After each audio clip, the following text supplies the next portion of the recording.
Hello mates and lasses, this is 155mm bringing you another video. Hey guys, some people had brought up some questions on why I stopped doing shooting videos and kind of changed my videos up and been talking about the Gulf War and been speaking on this Gulf War syndrome. Well, I'm going to answer that question, and I'm hoping this isn't, I wanted to drive my point across because this has been going on too long, okay? And the Department of Defense has been part of the problem by not acknowledging the chemicals, the weaponized biological and chemical warfare combat that Saddam Hussein had and was using against us over there. And as I've showed you guys before, I showed you with facts debunking this crap that they said that this war ended in 1991. Okay, I've showed you that. I showed you already that Saddam Hussein had a higher amount of 100,000 gallons of biological and chemical warfare in 1995, and he was using it constantly on veterans. Now, before I go through with the rest of this video, I want to first make this clear to everybody. I am totally against violence. Okay, I do not condone violent acts against U.S. citizens. Totally against that. I'm against all violence. I'm against violence with firearms. I choose to put this information out here via video. Okay, I'm one of those guys who tries to put out information like this via video. I'm not somebody who tries to drive a point across using violence and things like that. As you guys all know, I'm a non-violent guy, and I don't have anything to prove here on YouTube. Okay, there's some guys who run around calling their firearms weapons, etc. That that's their prerogative. For whatever reason they want to do that. I'm against that, and I'm against my firearms. I refuse to call them weapons. I call them firearms. As you guys know, the reason why I do that is because I don't. I know there's liberals out there who are scared of firearms, and when they hear the word weapon, they like to say, "Oh, you know what? This is something that's used to kill someone, etc." Well, my firearms will always have been and always will be used for sporting purposes only. Okay, unless something happens that unless God forbid something happens that I do need to defend myself, if someone breaks in or whatever. Okay, and as you guys know, more proof that I'm totally against firearm, violence with firearms, etc. At the end of my videos, I always put out a little saying that respectable citizens carry firearms, criminals carry weapons. That means a lot. It says a whole lot. Okay, people may disagree with that here on YouTube for whatever it may be.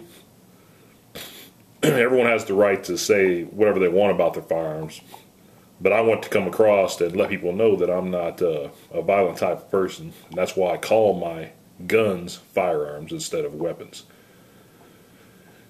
So, with that being said, these three words right here, Gulf War Syndrome, and why I started putting out these videos on Gulf War I, telling the truth about the chemicals that Saddam Hussein used on all of us. I'm going to show you next the main reason why I did that. Okay? And again, let me reiterate. I'm totally against violence. And you see this Gulf War Syndrome? You see these guys right here? John Allen Williams, Timothy McVeigh,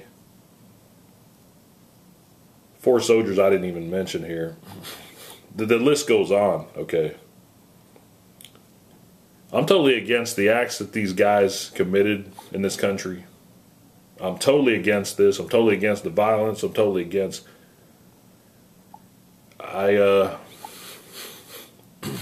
I wish I had known these guys, because I would have tried at all costs to stop them from doing what they did. You know, I would have done. You know, I would have tried. You know, I'll try to do something to stop them from doing what they did. Now you got to ask yourself: would you have? Would you have tried to stop this guy from the criminal, violent act that he perpetrated? Would you have tried to stop yourself here in America? All you Americans out there who've turned your backs on Gulf War Syndrome veterans. You still wonder why I'm putting out these videos? Because I don't like to see guys like this who had this perpetrate acts of violence against our own homeland soil. But I want to ask you all, America, would you have turned your back on these guys, or would you have tried to stop them at all cost? They needed someone to talk to about this. Would you have talked to them, or would you have just said, "Well, that's really nothing. My grandmother had chronic fatigue syndrome. My grandmother had fibromyalgia. Oh yeah, you know, it's really nothing. The Gulf War was a puddle war. The Gulf War was a 100-hour war." Would you have told them that? Or would you have stopped to listen to what they got to say? Would you have tried at all costs to try and prevent this guy from going across country, several different states, using an AR-15 to shoot people here in America? Sniping people? Would you have tried to talk to this guy to prevent that from happening?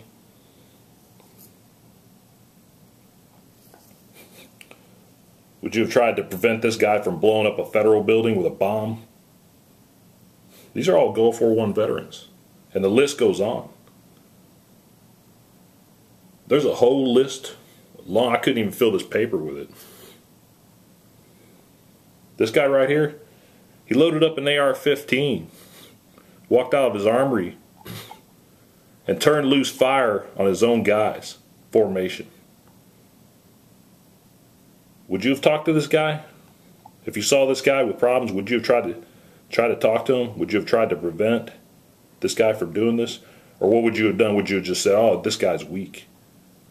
Oh, he's not really been." Would you have said, "These guys, oh, these guys are weak. They've not really been through anything. Gulf War Syndrome's nothing." So, just remember that next time you know, again, I'm totally against violence, and I'll never perpetrate a violent act or a legal act. Okay, just remember the next time you turn your back on these veterans, though, maybe you could have made a difference. All right, guys, respectable citizens carry firearms, criminals carry weapons. Peace out.